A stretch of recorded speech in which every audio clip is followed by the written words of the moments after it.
Pensa só no paradoxo supremo da nossa biologia. Uma fortaleza construída para aguentar forças incríveis e, ao mesmo tempo, uma estrutura tão delicada que molda cada expressão nossa. Hoje, a gente vai analisar o crânio humano, não só como um osso, mas como uma maravilha de propósito duplo, uma fortaleza impenetrável e a própria tela da nossa identidade. E aqui, a gente vê as duas almas do crânio. De um lado, é a armadura silenciosa, inflexível do nosso bem mais precioso, o cérebro. Mas, do outro, é também essa estrutura toda intrincada que nos dá um rosto, uma identidade única para apresentar para o mundo. É uma verdadeira obra-prima da engenharia biológica que consegue equilibrar a força bruta com uma arte super delicada. Tá, mas como é que uma única estrutura consegue dar conta dessas duas funções tão diferentes? Para a gente entender de verdade essa genialidade, a gente precisa olhar para essa natureza dupla fundamental dele. Anatomicamente falando, o esqueleto da cabeça se divide em duas grandes regiões. Primeiro, o neurocrânio, que funciona como um verdadeiro cofre para o cérebro. E segundo, o víscerocrânio, ou a face, que é onde fica a maioria dos nossos órgãos dos sentidos e que sustenta toda a mecânica da mastigação. São dois papéis bem distintos, numa estrutura só, perfeitamente integrada. Vamos começar explorando o papel de fortaleza. Pense no neurocrânio como um castelo medieval, sabe? Projetado de forma brilhante para defender o centro de comando do corpo de qualquer ameaça. Essa caixa protetora é o neurocrânio. Ele tem duas partes principais, um teto em forma de cúpula, a calvária, que dá aquela proteção mais ampla, e um assoalho bem mais complexo, a base do crânio, que é a fundação onde o cérebro descansa. Essa ilustração aqui mostra essa divisão de um jeito bem legal. A abóbada, ou calvária, é essa cúpula lisa e arredondada que a gente sente no topo da cabeça, feita para desviar os impactos. Já a base, por outro lado, é a fundação mais complexa onde o cérebro se encaixa, cheia de aberturas para conexões vitais. E essa fortaleza não é feita de uma peça só de osso, não. Ela é construída com 8 placas diferentes. 4 são ímpares e formam a frente, a parte de trás, e o miolo, o frontal, o occipital, o esfenoide e o etmoide. E aí a gente tem 2 conjuntos de ossos pares, os parietais e os temporais, que formam as laterais. Aqui dá para ver direitinho como esses ossos se encaixam, como se fosse um quebra-cabeça 3D bem complexo. O osso frontal está em azul, os parietais em verde formando o teto e o osso temporal em amarelo ali na lateral. Eles se juntam em articulações que não se movem, chamadas de suturas, criando uma estrutura única e incrivelmente resistente a partir de várias partes. Olhar para a base do crânio revela uma história de duas superfícies. A base externa, essa da esquerda, é toda robusta, cheia de pontas e buracos para fixar músculos e para passagem de nervos e vasos. Em total contraste, a base interna, a direita, é suave, perfeitamente desenhada para embalar o cérebro, que é super delicado. É um exemplo clássico de como a forma segue a função. Certo, agora vamos sair da fortaleza e ir para a fachada. A segunda grande função do crânio é formar o esqueleto facial, que é o andaime para os nossos sentidos e para a nossa identidade.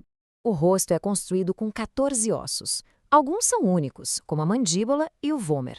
A maioria, no entanto, vem em pares, trabalhando juntos para criar as características principais. As maxilas, que formam o maxilar de cima, os zigomáticos, que criam as maçãs do rosto, e os ossos nasais, que dão forma à ponte do nosso nariz. E aqui a gente vê como esse quebra-cabeça de 14 peças se encaixa. Esses ossos formam as órbitas que protegem nossos olhos, a estrutura da nossa cavidade nasal para o olfato e, claro, os arcos dentários superior e inferior para a mastigação e para a fala. Cada osso tem um lugar e um propósito exato nesse projeto tão complexo. Mas olha que interessante, o crânio que a gente conhece como adulto não começa desse jeito. É uma estrutura viva, dinâmica, que passa por uma transformação gigantesca desde o nascimento, sempre se adaptando e evoluindo. O crânio de um recém-nascido é muito diferente. Ele tem as famosas moleiras, ou fontanelas, que são umas lacunas de membrana onde os ossos ainda não se juntaram. Um projeto que, à primeira vista, parece não fazer muito sentido para uma estrutura de proteção, né? Então, por que existem essas moleiras? É a solução genial da natureza para 2 desafios enormes. Primeiro, permite que os ossos do crânio se sobreponham um pouquinho, o que facilita a passagem da cabeça do bebê pelo canal de parto. E segundo, dá espaço para o crescimento incrivelmente rápido do cérebro que acontece no primeiro ano de vida. Agora que a gente já cobriu o projeto, vamos ver como essa anatomia funciona no mundo real, focando em alguns marcos importantes e em vulnerabilidades bem críticas. Os anatomistas usam pontos craniométricos como se fossem marcos de referência. A gente vê alguns aqui, como o lambda e o bregma, mas tem um em particular que merece toda a nossa atenção pela sua importância clínica gigantesca, o ptério. O ptério, que fica na lateral do crânio, é o ponto onde 4 ossos se encontram: o frontal, o parietal, o temporal e o esfenoide. Essa junção, que tem uma forma parecida com o H, cria a área mais fina e frágil de toda a calota craniana. É, basicamente, o ponto fraco da nossa armadura. E isso nos leva a uma pergunta crítica. Se a função dele é proteger, o que acontece quando essa fortaleza é rompida, ainda mais no seu ponto mais fraco?